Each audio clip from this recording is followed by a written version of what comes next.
Easy physics ई lecture series में आपका स्वागत है।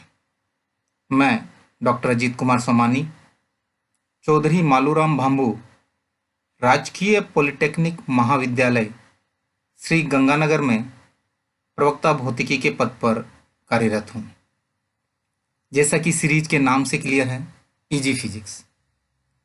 फिजिक्स आसान है, बशर्ते कि इसे रोचक तरीके से पढ़ाया जाए या पढ़ा जाए। इसी बात को ध्यान में रखकर ये ई व्याख्यान तैयार किए गए हैं। मैंने अपने गत 25 वर्षों के अध्यापन के दौरान विद्यार्थियों के साथ इंटरेक्शन में जाना कि उन्हें अध्ययन के दौरान किन किन दिक्कतों का सामना करना पड़ता है या वो एक अध्यापक से क्या आशाएं रखते हैं, किस प्रकार पढ़ाए। कुछ इसी प्रकार के अनुभवों की झलक इन ई व्याख्यानों में आपको दिखाई देगी।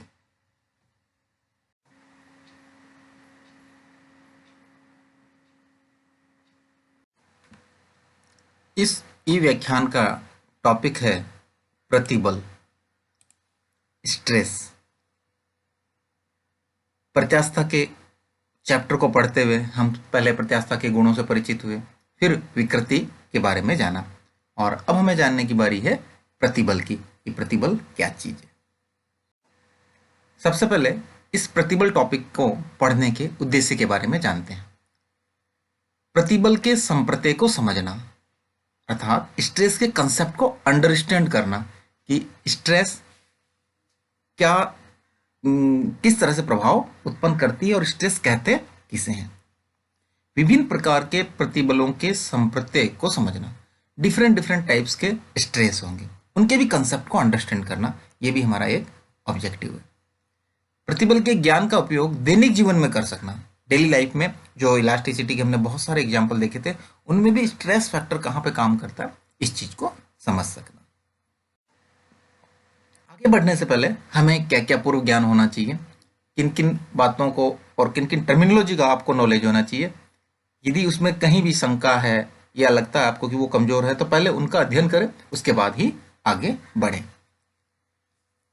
विरूपण, विरूपक बल, प्रत्यास्थता व विकृति का ज्ञान होना, ये हमने हमारे चैप्टर 2 के जो पहले के 2 ई व्याख्यान है उनमें इन सभी बातों का डिस्कशन किया हुआ है। बल व उसके प्रभावों का ज्ञान, कि किसी वस्तु पर बल लगाते हैं तो किस किस तरह से प्रभाव, शेप चेंज होगी, कि साइज चेंज होगी, शेप और साइज दोनों चेंज होंगे, इनका आपको ज्ञान है। क्रिया प्रतिक्रिया के नियम का ज्ञान, न्यूटन का एक फेमस नियम है, तृतीय नियम, जो ये कहता है कि प्रत्येक क्रिया की बराबर एवं विपरीत प्रतिक्रिया होती है। तो हम आशा रखते हैं कि आपको इसका भी नॉलेज होगा। विमा व मात्रकों का ज्ञान, चैप्टर 1 के विमा से संबंधित बहुत सारे ई व्याख्यान, उन सब में आपने ये जाना कि किसी नई भौतिक राशि के विमा व मात्रक कैसे निकालते हैं। और जैसा मैंने पहले भी जिक्र किया था, जब भी कोई नई राशि, पहले ज्ञात राशियों के आप विमा और मात्रक निकाल चुके हैं, अब जैसे ही कोई नई राशि आएगी उसके हम विमा व मात्रक असाइन करके उसका वेलकम करेंगे फिजिक्स में। प्रत्यास्थता से संबंधित दैनिक जीवन की घटनाओं का ज्ञान, ये बहुत सारी घटनाएं हम पहले वाले लेक्चर्स में देख चुके हैं और हम आशा रखते हैं कि उनका आपको ज्ञान है। अब बात करते हैं प्रतिबल की, स्ट्रेस। तो सबसे पहले वापस हम बहुत अपने स्टार्टिंग फेज में जाते हैं कि जब किसी वस्तु पर विरूपक बल या बाह्य बल लगाया जाता है तो उसके अवयवी कणों अपनी मूल अवस्था से विस्थापित हो जाते हैं। बहुत सामान्य सी बात है, थोड़ा सा अच्छी तरह से समझते हैं कि जैसे ये कोई वस्तु रखी हुई है, उस पर हम विरूपक बल लगा रहे हैं, तो बल लगाने से हमने एक कंडीशन डाल रखी थी, पहले भी याद रखें, कि वो गति करने के लिए स्वतंत्र नहीं है। सामान्यतः क्या होता है, किसी वस्तु पर बल लगाते हैं तो वो गति करने के लिए स्वतंत्र है, तो गति कर सकती है, परंतु यहाँ पे हमने एक रेस्ट्रिक्शन लगा रखा है कि वो गति करने के लिए स्वतंत्र नहीं है। अब गति करने के लिए स्वतंत्र नहीं है, बल लगाया है, तो क्या प्रभाव उत्पन्न हो सकता है, तो उनके जो पार्टिकल के बीच की डिस्टेंस है, इंटर पार्टिकल डिस्टेंस, वो चेंज हो सकती है। क्यों चेंज होगी? क्योंकि वो अपनी मूल अवस्था से इधर उधर विस्थापित हो जाएंगे, तो उसकी वजह से उनके जो कंपोनेंट पार्टिकल्स हैं उनके बीच की डिस्टेंस चेंज होगी और इसी वजह से विरूपण आता था। हमने विरूपण पढ़ा था स्टार्टिंग में। तो वो विरूपित अवस्था प्राप्त होने का जो मेन रीजन था वो इनके इंटर पार्टिकल डिस्टेंस चेंज होना था। अब हम देखते हैं कि जब हमने विरूपक बल लगाया तो इस वस्तु में क्या प्रभाव उत्पन्न हुआ, वस्तु ने क्या किया।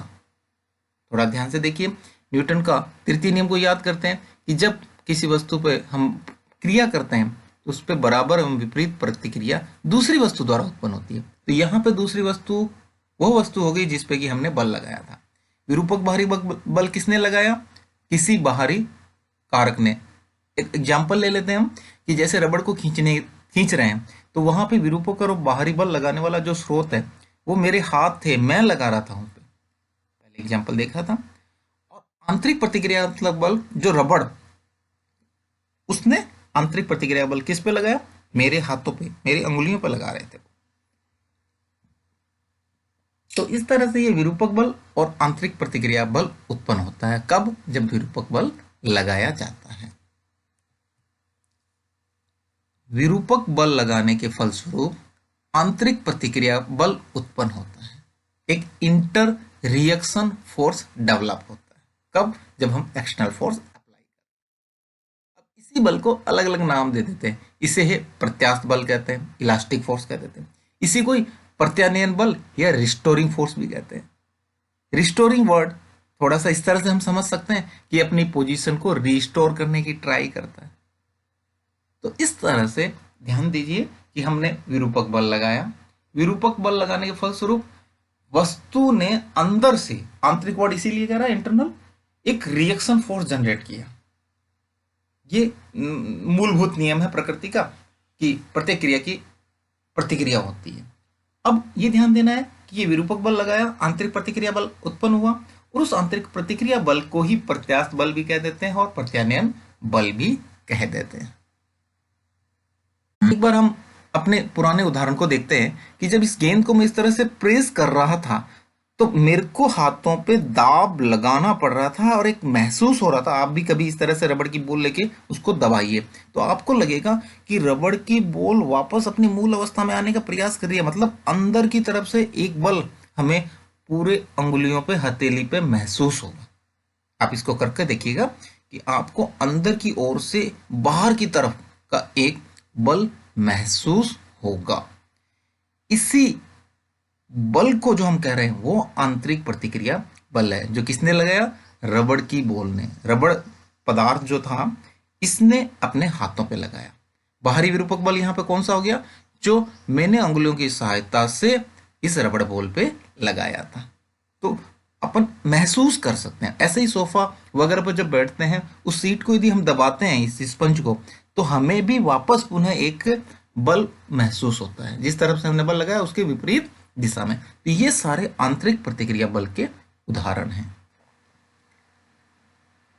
और जब इक्विलिब्रियम आ जाता है, संतुलन की अवस्था होती है, साम्यावस्था भी कहते हैं इसे, तो इस अवस्था में आंतरिक प्रतिक्रिया बल का मान बाहरी बल के मान के बराबर होता है तथा दिशा क्या होती है, विपरीत होती है। वो न्यूटन का नियम कब लागू होगा, ध्यान दीजिएगा यहाँ पर, जब साम्यावस्था आ चुकी हो, अर्थात जो गति का इधर उधर पार्ट वो खत्म हो गया। तो उस अवस्था में इस आंतरिक प्रतिक्रिया बल का मान, जो कि ब्लैक कलर के एरो से शो है, उसका मान इस विरूपक बल के बराबर होगा तथा साथ देखिए दिशा विपरीत है एक दूसरे से।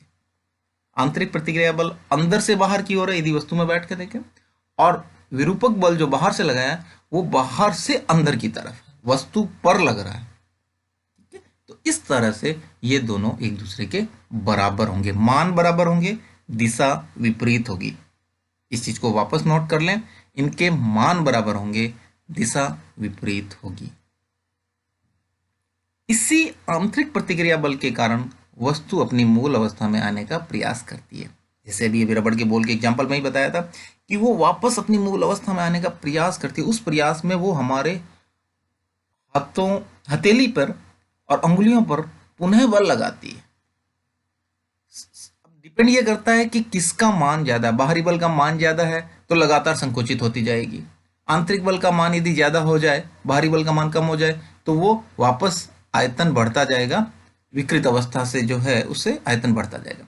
परंतु यदि मैं एक जगह रोक के बीच की स्थिति में भी रोक के खड़ा हो जाऊँ, अर्थात साम्यावस्था तब है जब हम कोई इनमें गति नहीं हो रही है या परिवर्तन नहीं हो रहा हो, परिवर्तन होके एक निश्चित अवस्था आ गई, वो साम्यावस्था है। इस अवस्था में जितना बल मैं अंगुलियों से रबड़ की बॉल पे लगा रहा हूँ, रबड़ की बॉल उतना ही बल लगाएगी। अर्थात अब साम्यावस्था की स्थिति है, उस समय दोनों बलों के मान बराबर होंगे। और वापस जैसे ही मैं थोड़ा सा उंगलियों को और लूज करूंगा, अर्थात बाहरी बल का मान कम कर दूंगा, तो पुनः वो बाहर की ओर आने का प्रयास करेगी और आयतन बढ़ेगा। तो वो अपनी मूल अवस्था तक ही आने का प्रयास करती है। ये प्रतिबल को समझाने के लिए हमने अलग अलग तरीके से आपको समझाया था। पर अब बात आती है परीक्षा में। परीक्षा में यदि हमसे पूछा जाए प्रतिबल को परिभाषित कीजिए, what is stress, explain stress, या इनको परिभाषित करते हुए समझाइए, समझाते हुए परिभाषित कीजिए, कई तरह की भाषाएं आती है। आपको अपने अंकों के आधार पर चयन करना है कि कितना मैटर लिखना है, कितना नहीं लिखना है। सिर्फ परिभाषा पूछिए, एक अंकों तक का ही है, तो हमें ये 3 लाइन की परिभाषा लिखनी है। यदि बहुत बड़ा क्वेश्चन जो कि आज तक कभी इस पे नहीं आया, तो हमें शुरू से एक्सप्लेन करते हुए यहाँ तक पहुँचना है। पर पीछे की स्लाइड्स को हम ये नहीं कह सकते, इसलिए इंपॉर्टेंट नहीं, क्योंकि कंसेप्ट समझने के लिए कंसेप्ट समझना जरूरी है। फिर लिखने का काम सिर्फ परिभाषा करेंगे।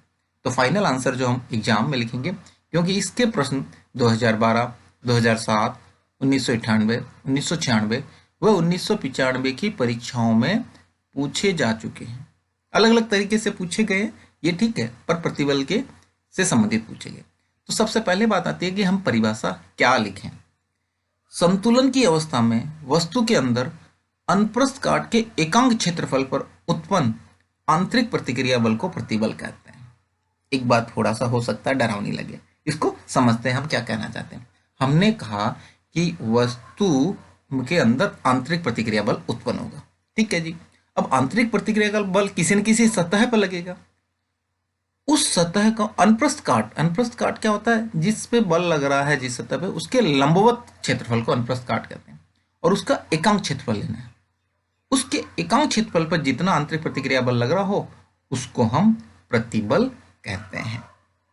अभी आगे के उदाहरणों से और जैसे जैसे हम डिफरेंट टाइप ऑफ स्ट्रेस करेंगे, ये कंसेप्ट और अच्छी तरह से क्लियर हो जाएगा। सबसे पहले लिखने के लिए हमें क्या लिखना है, हमने कोई बहुत बड़ी डेफिनेशन नहीं लिखी है, एक बार इसका गणितीय रूप देखिए, इससे आसान हो जाएगा आपको आंसर लिखना। प्रतिबल बराबर आंतरिक प्रतिक्रिया बल डिवाइडेड बाई अनुप्रस्थ काट का क्षेत्रफल। अर्थात जिस सतह पे ये पुनः बल लग रहा था, आंतरिक प्रतिक्रिया में बल, उसका अनुप्रस्थ काट का क्षेत्रफल लेना। जो लंबवत क्षेत्रफल होता है उसे हम अनुप्रस्थ काट का क्षेत्रफल कहते हैं, और पूरा बल कितना लगा, तो बल बटा क्षेत्रफल हो गया एक तरह से, और उसे ही क्या नाम दिया गया है, प्रतिबल। तो परिभाषा में बहुत सामान्य सी बात लिखी है, और इसी को ही आपको एग्जाम में पहले ये दिमाग में रखिए, इससे लिखना बहुत आसान होता है। सबसे पहले किस अवस्था में होता है, साम्यावस्था जरूरी है, संतुलन की अवस्था जरूरी है, पहला काम तो कंडीशन क्या है, साम्यावस्था में। दूसरी बात, कौन से बल की बात कर रहे हैं, आंतरिक प्रतिक्रिया का बल कहाँ पे लग रहा है, अनुप्रस्थ काट के एकांक क्षेत्रफल। बस ये एक वर्ड का स्पेशली ध्यान रखना है, अनुप्रस्थ काट के एकांक क्षेत्रफल पर उत्पन्न आंतरिक प्रतिक्रिया बल को ही प्रतिबल कहते हैं। अब जैसा हमने कहा था नई क्वांटिटी है, तो हम इसका वेलकम करेंगे। वेलकम में हमें ध्यान रखना है कि इसकी विमा और मात्रक असाइन करेंगे। तो सबसे पहले देखिए एसआई पद्धति में मात्रक, जैसे कि इसकी परिभाषा हमारे सामने है, आंतरिक प्रतिक्रिया बल व अनुप्रस्थ काट के क्षेत्रफल का डिवीजन या उनके भाग के तुल्य होती है। तो आंतरिक प्रतिक्रिया बल हमारे विमीय दृष्टि से या मात्रक की दृष्टि से बल ही है, अनुप्रस्थ काट का क्षेत्रफल भी हमारे लिए क्षेत्रफल है। तो सही मायने में देखें तो बल बटा क्षेत्रफल का ही हमें मात्रक निकालना है। बल का मात्रक एसआई पद्धति में न्यूटन होता है और क्षेत्रफल का मात्रक मीटर स्क्वायर। तो इस प्रकार इसका एसआई पद्धति में मात्रक न्यूटन प्रति मीटर स्क्वायर लिखते हैं। इसी तरह से बात करें सीजीएस पद्धति में, सीजीएस पद्धति में भी बल का मात्रक याद करें तो डाइन होता है, और क्षेत्रफल का मात्रक याद करें तो सेंटीमीटर स्क्वायर होता है। तो इस प्रकार यह डाइन प्रति सेंटीमीटर स्क्वायर इसका सीजीएस पद्धति में मात्रक होगा। तो हमें ध्यान रखना है कि हमें दो पॉपुलर सिस्टम है, पद्धतियां हैं, इसलिए इनके मात्रक बता रहे हैं। अब बात आती है इसका विमीय सूत्र क्या होगा। तो वापस हमें वही ध्यान रखना है, बल बटा क्षेत्रफल का जो विमीय सूत्र बनेगा वही इसका विमीय सूत्र होगा। तो बल बटा क्षेत्रफल को यदि हम पहचाने तो दाब था हमारा, तो इसका विमीय सूत्र दाब के विमीय सूत्र के तुल्य होगा, दाब के विमीय सूत्र के समान होगा। और दाब का विमीय सूत्र यदि याद हो तो m1 L-1 T-2 है। यदि भूल चुके हैं, निकालना चाहते हैं, तो बल का विमीय सूत्र लिख देंगे हम m1 L1 T-2 और क्षेत्रफल का L2। तो इससे यदि सॉल्व करेंगे तो भी m1 L-1 T-2 हमें प्राप्त होगा।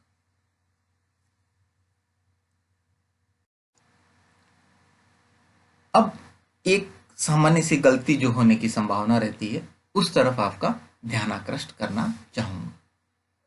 मिसकंसेप्ट डेवलप हो जाता है कई बार कि अपनी परिस्थितियों के हिसाब से पूरी फिजिक्स का ज्ञान नहीं होने की वजह से। जैसा कि हमने बताया कि संतुलन की अवस्था में आंतरिक प्रतिक्रिया बल का मान, ध्यान दीजिए बार बार कह रहा हूं, इस बल का मान विरूपक बल के मान के बराबर होता है। सपोज कीजिए बाहर से मैंने 10 न्यूटन बल लगाया तो आंतरिक प्रतिक्रिया बल भी 10 न्यूटन होगा। बाहर से मैंने 50 न्यूटन बल लगाया तो साम्यावस्था में आंतरिक प्रतिक्रिया बल भी 50 न्यूटन ही होगा। तो इससे एक मिसकंसेप्ट क्या डेवलप हो जाता है कि प्रतिबल की जो गणितीय रूप है कि आंतरिक प्रतिक्रिया बल बटा अनुप्रस्थ काट का क्षेत्रफल, क्योंकि ये मान बराबर आंतरिक प्रतिक्रिया बल विरूपक बल, तो हम ऐसा भी लिख सकते हैं कि बाहरी विरूपक बल का मान बटा अनुप्रस्थ काट का क्षेत्रफल। अब यहाँ पे एक खास बात ध्यान देने की, यदि हमें मैथमेटिकली सॉल्व करना हो, हम गणितीय रूप से आगे बढ़ रहे हैं, तब इस पूरी बात में कोई दिक्कत नहीं है। अर्थात यदि हम ये कहें कि एकांक अनुप्रस्थ काट के क्षेत्रफल पर लगने वाले बाहरी विरूपक बल का मान संख्यात्मक रूप से प्रतिबल के बराबर होता है, परंतु गड़बड़ कहाँ है, मैं क्यों बार बार ऑब्जेक्शन करना चाह रहा हूँ। मेरा ऑब्जेक्शन इस चीज पे है कि आंतरिक प्रतिक्रिया बल व बाहरी विरूपक बल के मान की बल का दिशा अलग अलग होती है, विपरीत होती है, अतः ये आपस में राशियां बराबर नहीं हो सकती। तो जब सैद्धांतिक रूप से अपने परिभाषा आए तो इस परिभाषा को नहीं लिखना है जो हम कह रहे हैं कि बाहरी बल का मान बटा अनुप्रस्थ काट का क्षेत्रफल, यह प्रतिबल की परिभाषा नहीं है। कई बार मैंने देखा है कुछ लेखक गण भी ऐसा लिख देते हैं कि अनुप्रस्थ काट के एकांक क्षेत्रफल पर लगने वाले बाहरी बल के मान को प्रतिबल कहते हैं। ये इसकी परिभाषा नहीं है, परिभाषा आंतरिक प्रतिक्रिया बल से ही संबंधित है। ये अलग बात है कि ये गणितीय रूप से, संख्यात्मक रूप से, न्यूमेरिकली इसके इक्वल है, इसलिए हम इसके बराबर लिख के हमारे न्यूमेरिकल सॉल्व कर सकते हैं और आगे की फिजिक्स को हल कर सकते हैं।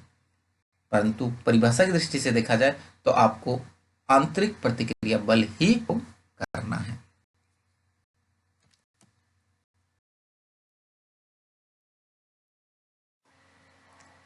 अब बात करते हैं हमें प्रतिबल के प्रकारों की। जैसे हमने विकृति 3 प्रकार की पढ़ी थी, उसी प्रकार नेचर देखते हुए कि प्रतिबल किस परिवर्तन की वजह से हो रहा हो, उसके लिए 3 प्रकार के प्रतिबल मुख्यतः विभाजित करते हैं। पहला है रेखीय प्रतिबल, इसे अनुदैर्ध्य प्रतिबल भी कहते हैं, लीनियर स्ट्रेस और लॉन्गिट्यूडनल स्ट्रेस भी कहते हैं। इसमें लंबाई में परिवर्तन से संबंधित है। दूसरा बात करें हम आयतन प्रतिबल, वॉल्यूम स्ट्रेस, इसे अभिलंब प्रतिबल या नॉर्मल वॉल्यूम स्ट्रेस और नॉर्मल स्ट्रेस भी कहते हैं इसे। ये आयतन में परिवर्तन से संबंधित है। तीसरा अपर रूपण प्रतिबल, शियर स्ट्रेस, इसे स्पर्शीय प्रतिबल भी, टेंजेंशियल स्ट्रेस भी कहते हैं। तो ये आकृति में परिवर्तन से संबंधित है। तो 3 तरह के परिवर्तन के बारे में हम पहले पढ़ चुके हैं, उन्हीं से संबंधित है। डिटेल में इनको आगे हम पढ़ते हैं। अनुदैर्ध्य या रेखीय प्रतिबल, पहले प्रकार का जो हमारा प्रतिबल है, इसकी परिभाषा लिखने के लिए प्रतिबल की हमारी मूल परिभाषा को बदलना नहीं है। प्रतिबल की हमारी मूल परिभाषा थी कि जो आंतरिक प्रतिक्रिया बल एकांक अनुप्रस्थ काट के क्षेत्रफल पर उत्पन्न हो रहा हो, उसे हम प्रतिबल कहते हैं। अब सिर्फ कंडीशन डालनी है कि अनुदैर्ध्य या रेखीय प्रतिबल कब होता है, तो लंबाई में परिवर्तन के लिए होता है। तो एक लंबाई में परिवर्तन की शर्त डालनी है। अब लंबाई में परिवर्तन कब होता है, जब किसी वस्तु पर लंबाई के अनुदिश बल लगा देते हैं। इन सब बातों को यदि एक साथ कर दें मिक्स तो हमारी परिभाषा तैयार है। तो देखिए, जब किसी वस्तु पर उसकी लंबाई की दिशा में विरूपक बल लगाया जाता है, ये विरूपक बल वही बल है जो बाहरी बल था, तो इससे वस्तु की लंबाई में परिवर्तन होता है। एकदम सही बात है कि जब हम लंबाई की दिशा में बल लगाएंगे तो वस्तु की लंबाई में परिवर्तन होता है। एवं इस स्थिति में वस्तु के अनुप्रस्थ काट के एकांक क्षेत्रफल पर उत्पन्न आंतरिक प्रतिक्रिया बल को अनुदैर्ध्य या रेखीय प्रतिबल कहते हैं। परिभाषा थोड़ी सी बड़ी लग रही होगी परंतु आसान है।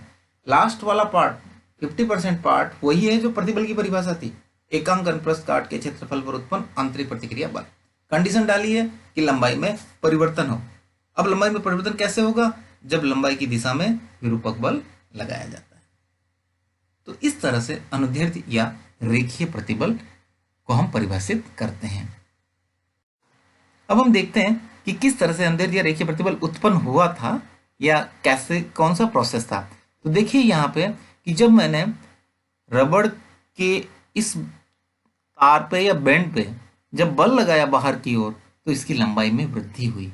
तो जिस दिशा में मैं बल लगा रहा था उसी दिशा में लंबाई में वृद्धि हो रही थी। तो इस समय जो प्रतिबल हम लेंगे वो अनुदैर्ध्य प्रतिबल का उदाहरण। अब इसको हम गणितीय रूप में परिवर्तित करने के लिए अगले स्टेप देखते हैं। एक तार है जिसकी लंबाई कैपिटल एल है। अब इस पे जैसे ही बल लगाऊंगा कैपिटल एफ मान का तो इसकी लंबाई में वृद्धि होगी। लंबाई में वृद्धि उसी दिशा में हो रही है जिधर बल लगाया हो। तो इस स्थिति में जो हम प्रतिबल की गणना करेंगे वह प्रतिबल अनुदैर्ध्य या रेखीय प्रतिबल होगा। एक तार जिसकी लंबाई L तथा अनुप्रस्थ काट का क्षेत्रफल A है। अनुप्रस्थ काट का क्षेत्रफल यहाँ पे कौन सा होगा? तो जब ये बल F लगा रहे हैं तो इसकी लंबवत सतह जो भी है उसका जो क्षेत्रफल होगा उसे अनुप्रस्थ काट का क्षेत्रफल कहेंगे। तो इस स्थिति में जो अनुदैर्ध्य प्रतिबल आएगा उसका मान F/A के तुल्य होगा। ध्यान दीजिए, यहाँ पे F बाहरी बल का ही मान लिया है मैंने। परिभाषा में आंतरिक प्रतिक्रिया बल था परंतु हमने बताया था साम्यावस्था में दोनों के मान बराबर होते हैं। अतः गणितीय रूप से जब भी हल हो हम सीधा बाहरी बल बटा अनुप्रस्थ काट का क्षेत्रफल लिख सकते हैं। तो अनुदैर्ध्य प्रतिबल बराबर F/A यहाँ का रेखीय प्रतिबल हो गया।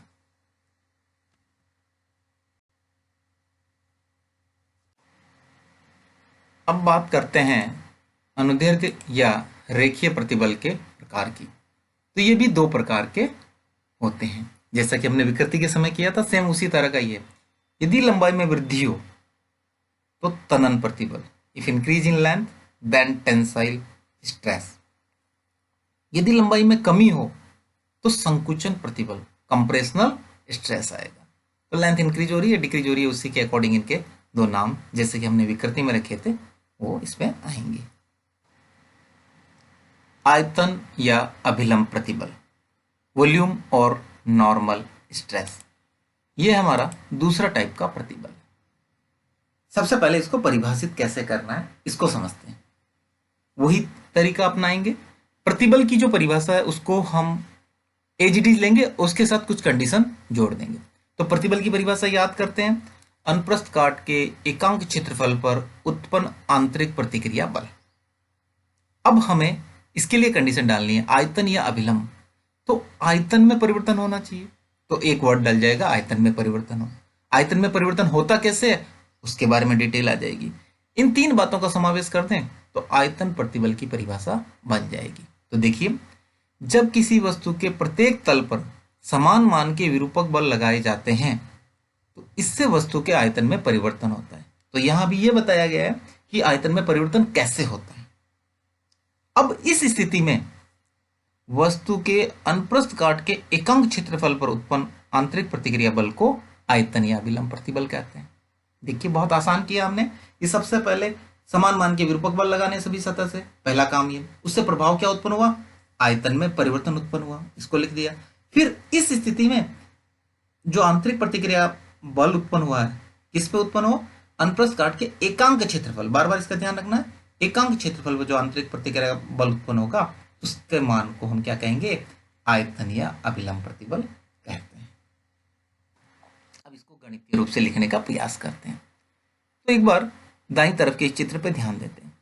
ये घन है, इसके सभी फलकों पर, सभी फेसेस पर हमने समान बल F लगाया। तो जैसे ही सभी तरफ से समान बल F लगाएंगे तो ये संकुचित होगा। संकुचित इस प्रकार होगा कि घन सदैव घन ही रहे। घन वो होता है जिसकी सभी भुजाओं का मान समान होता है। यदि असमान हो जाए तो वो घनाभ में परिवर्तित हो जाता है। परंतु यहाँ पे हमने एक कंडीशन लगा रखी है, ये समान बल लगेंगे तभी ये घन घन ही रहेगा, अर्थात इसकी आकृति में परिवर्तन नहीं है। आयतन विकृति, आयतन प्रतिबल की जब भी बात करते हैं तो ये ध्यान रखना है कि शुद्ध आयतन प्रतिबल या शुद्ध आयतन विकृति के लिए आकृति में परिवर्तन नहीं होना चाहिए। थोड़ा सा ध्यान याद दिलाता हूँ, जब रबड़ की बॉल को हमने कंप्रेस किया था उस समय में समान बल नहीं लगा पा रहा था हाथ से, तो उसका आकार भी परिवर्तित हुआ और आकृति भी परिवर्तित हुई थी। परंतु यहाँ पे कंडीशन है आकृति में परिवर्तन नहीं होना चाहिए। इसी तरह से गोलाकार गेंद, वही रबड़ की गेंद पे यदि चारों तरफ से समान बल लगाए जाए तो ये गोलाकार ही रहेगी। इसी कंडीशन के लिए हम बात कर रहे हैं कि हमारी आयतन प्रतिबल कितना होगा। यदि किसी वस्तु के अनुप्रस्थ काट के क्षेत्रफल A पर समान बल F अर्थात अतिरिक्त दाब, बल बटा क्षेत्रफल दाब भी होता है, तो ये एक एक्स्ट्रा फोर्स हम इस पे एग्जर्ट कर रहे हैं। तो वो वायुमंडल की वजह से जो दाब लग रहा था उसके एक्स्ट्रा फोर्स है। वो लगाने पर क्या होता है, लगाने पर वस्तु की आकृति में बिना कोई परिवर्तन के, ध्यान दीजिए आकृति में बिना कोई परिवर्तन होना चाहिए, उसके आयतन में परिवर्तन हो, आकृति में परिवर्तन नहीं होना चाहिए, ये पहली कंडीशन है। तो हम आयतन प्रतिबल का मान F/A अर्थात डेल्टा P भी लिख सकते हैं। ठीक है, इस चीज को ध्यान दीजिए, इसका मान आयतन प्रतिबल F/A डेल्टा P। अगेन ये F अभी भी बाहरी बल के मान के बराबर ही है, तो गणितीय काम करते वक्त हम ऐसा लिख सकते हैं। अब बात करेंगे आयतन या अभिलंब प्रतिबल के भी प्रकार। तो इनको भी दो मुख्य प्रकार में हम बांट सकते हैं। यदि आयतन में वृद्धि हो, वॉल्यूम इंक्रीज हो रहा हो, तो इसे विस्तार प्रतिबल कहते हैं, और यदि आयतन में कमी हो तो संपीड़न प्रतिबल कहते हैं। तो जैसे नाम से क्लियर है, वृद्धि विस्तार, कमी संपीड़न, तो इस तरह से आसानी से इसको समझने में भी कोई दिक्कत नहीं आएगी। अब बात करें हमारे तीसरे प्रतिबल की, अपरूपी प्रतिबल, और इसे स्पर्शीय प्रतिबल भी नाम दिया जाता है, टेंजेंशियल और शियरिंग स्ट्रेस। वापस वही काम करेंगे, प्रतिबल की परिभाषा हम हमारी मेंटेन रखेंगे, पर स्पर्शीय और अपरूपी वर्ड तब यूज करते हैं जब आकृति में परिवर्तन हो और कोई माप में परिवर्तन नहीं हो, आयतन में परिवर्तन नहीं होना चाहिए, लंबाई में परिवर्तन नहीं होना चाहिए। वो सब कंडीशन में जब आकृति में परिवर्तन हो तो उस स्थिति में जो प्रतिबल होगा उसे हम स्पर्शीय या अपरूपी प्रतिबल कहेंगे। तो यदि याद आ रहा हो तो इस तरह से हमने विकृति वाले में टॉपिक में किया था, जब स्पर्शीय बल लगाया जाता है तो ऊपर वाला फलक सबसे अधिक विस्थापित होता है, नीचे वाली स्थिर सतह होती है, और इस तरह से सभी फलकों में सतह में विस्थापन होता है। तो इस दौरान जो विकृति उत्पन्न हुई थी उसे हमने अपरूपी विकृति या स्पर्शीय विकृति कहा था। और अब जो हम प्रतिबल की बात करेंगे वो स्पर्शीय या अपरूपी प्रतिबल होगा। तो इसको कैसे डिफाइन करेंगे, वही सेम काम, प्रतिबल की कंडीशन परिभाषा तो रहेगी, उसके साथ कंडीशंस लग जाएगी। तो देखिए, जब किसी वस्तु की सतह के समानांतर या स्पर्श रेखीय कैसा बल हो, स्पर्शीय विरूपक बल लगाया जाता है, तो वस्तु के आयतन या लंबाई में परिवर्तन ना होकर क्या चीज नहीं होती है, आयतन और लंबाई परिवर्तित नहीं हो रहा है, उसके रूप में परिवर्तन होता है, आकृति में परिवर्तन होता है। ये कंडीशन आ गई। तो इस स्थिति में आगे वही परिभाषा जोड़ देंगे, वस्तु के एकांक अनुप्रस्थ काट पर उत्पन्न प्रतिक्रिया बल को स्पर्शीय या अपरूपी प्रतिबल कहते हैं। लीजिए कि वही एकांक अनुप्रस्थ काट पर उत्पन्न आंतरिक प्रतिक्रिया बल होना चाहिए, परंतु किस कंडीशन में, जब उसकी आकृति में परिवर्तन हो, साथ में क्या नहीं हो, आयतन या लंबाई में परिवर्तन ना हो। ये सब कब होता है, जब स्पर्श रेखीय विरूपक बल लगाया जाता है। तो इस तरह की सारी कंडीशंस को जोड़ के हम इसकी परिभाषा बनाते हैं। एक बार ध्यान दीजिए, हमने जब एग्जाम्पल लिए थे स्टार्टिंग में, प्रत्यास्था जब समझा रहे थे, दैनिक जीवन की घटनाएं ले रहे थे, तो एक जो डिक्शनरी थी या बड़ी मोटी बुक थी उस पर स्पर्श रेखीय बल लगा के हमने दिखाया था कि किस तरह से ये विकृति उत्पन्न होती है, यह प्रतिबल उत्पन्न होता है। तो एक बार पुनः देख लेते हैं उस वीडियो को। इसमें मैं ऊपर से हाथ की हथेली की सहायता से इस तरह से स्पर्शकीय बल लगाऊंगा और नीचे स्थिर सतह रखना जरूरी है। अब देख रहे हैं हम सारी सतह अलग अलग तरह से विस्थापित हुई। अधिकतम विस्थापन ऊपर वाली सतह में हुआ और बीच की सतहों पर धीरे धीरे जैसे स्थिर सतह से दूर जाता जा रहा हूं, इनका विस्थापन अपनी मूल स्थिति से, देखिए मूल स्थिति ये थी, लाल लाइन के इससे दिखा रहा हूं मैं इस तरह से, देखिए ये मूल स्थिति थी। इससे विस्थापन ऊपर जैसे जैसे जाता जा रहा हूं बढ़ता जा रहा। और अधिकतम विस्थापन किसका है? ऊपर वाली सतह का। तो पहले यदि स्टार्टिंग में हम देखें तो मुझे ये जो इस तरह से अनुप्रस्थ काट का क्षेत्रफल इधर से देखने पर, मैं इस व्यू की बात कर रहा हूं जिधर से हम देख रहे हैं, ये आयताकार थी। अब जैसे ही इस पर से बल लगाया, परिणाम स्वरूप ये समानांतर चतुर्भुज में परिवर्तित हो गई। यह अब इस समय जो ये इस पर रेखीय बल था, इसने अपरूपण विकृति उत्पन्न की और संबंधित प्रतिबल होगा वही स्पर्शीय या अपरूपी प्रतिबल होगा। तो एक बार गणितीय रूप से इसको परिवर्तित करते हैं। अब इसको अच्छी तरह समझते हैं। भुजा एल का एक घनाकार ठोस A B C D E G H I है। इसमें ध्यान दीजिए एफ गायब है। एफ इसलिए गायब कर दिया क्योंकि एफ बल के लिए संकेत उपयोग किया तो कंफ्यूजन नहीं हो। तो ये पूरा घनाकार का नाम दिया हमने A B C D E G H I, ये इस घन का नाम। इसकी भुजा ध्यान दीजिए एल है, सभी भुजाएं समान होती है। तो उसके निचले तल सी डी आई एच को स्थिर रखकर, ये निचला तल है सी डी आई एच को हमने क्या कर दिया? फिक्स कर दिया। हाथ की सहायता से मैंने रोक दिया था तो ये फिक्स हो गया। ऊपरी तल बी जी ई ए, ऊपरी तल देखते हैं बी जी ई ए। इस ऊपरी तल पर राइट साइड के टुवार्ड हम देखिए दाईं तरफ एक बल लगा रहे हैं, जैसा कि मैंने इस वीडियो में भी लगाया था। इस बल का स्पर्शीय बल का मान कितना? एफ। ये स्पर्शीय बल एफ लगाया जाता है। तो ये बल लगाने पर तल सीडीआईएच पर बराबर व विपरीत प्रतिक्रिया उत्पन्न होती है। बल मैंने यहां लगाया, सब जगह बल उत्पन्न होंगे। नीचे देखिए एक बल उत्पन्न हो रहा है, आंतरिक प्रतिक्रिया बल, जो एफ निचली सतह पर स्थिर सतह पर उत्पन्न हो रहा है, तभी इसको रोका हुआ है, ये गति नहीं कर पा रहा है। ये दोनों बल मिलकर एक बल युग्म बनाते हैं, इसे हम कपल भी कहते हैं, जो ठोस का आयतन नहीं बदलने देते बल्कि उसकी आकृति बदल देते हैं। बस इस बल युग्म की वजह से ही यह घटनाक्रम हो रहा है कि यह पर तो नेट फोर्स 0 होने की वजह से यह गति नहीं करता। ध्यान दीजिए गति नहीं करता, हम बार बार कह रहे हैं, यह सतह स्थिर है। ऊपर वाली सतहें और बीच की सतहें भी जिस दिशा में बल लगाया हल्का हल्का विस्थापित, थोड़ा थोड़ा विस्थापित होती है। इसकी वजह से ही आकृति बदल जाती है। अब यदि एक तल का क्षेत्रफल ए ले लें हम, क्योंकि सभी तलों का क्षेत्रफल समान होगा और एल स्क्वायर के बराबर होगा, तो स्पर्शीय प्रतिबल या अपरूपी प्रतिबल का मान एफ बाई ए के तुल्य होगा। यहाँ पे एफ उस बल का मान है, स्पर्शीय बल का मान है जो हमने ऊपरी सतह पर लगाया। अब बारी है अभ्यास के लिए प्रश्नों की। तो पहला प्रश्न है, प्रतिबल को समझाते हुए परिभाषित कीजिए। ये 2012, 2007, 1998, 1996 और 1995 में आ चुका है।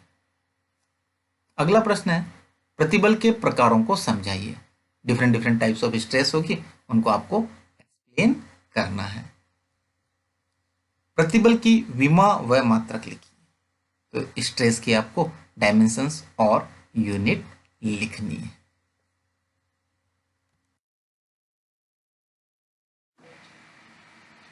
अधिक सहायता व अधिक जानकारी के लिए आप मेरे द्वारा लिखित पुस्तक पॉलिटेक्निक भौतिकी, जो पूर्णतया हिंदी माध्यम के छात्रों के लिए लिखी गई है, बड़ी आसान भाषा में लिखी गई है, जिससे कि विद्यार्थी आसानी से समझ सकते हैं। इसको आप अध्ययन कर सकते हैं। यदि और कोई शंका हो ई व्याख्यान से संबंधित या पुस्तक पढ़ने के बाद भी, फिर भी आप मुझे ईमेल या व्हाट्सएप पर लिख सकते हैं ajit.somani@gmail.com। 9414332876 ये व्हाट्सएप नंबर है, जिस पे कि आप व्हाट्सएप भी कर सकते हैं। यदि आपके कोई सुझाव हैं तो भी इस ईमेल और व्हाट्सएप पे आप भेज सकते हैं। सुझावों का स्वागत रहेगा। मैं आभार व्यक्त करना चाहूँगा गुरुजनों का, विद्यार्थी वर्ग का व परिवारजनों का।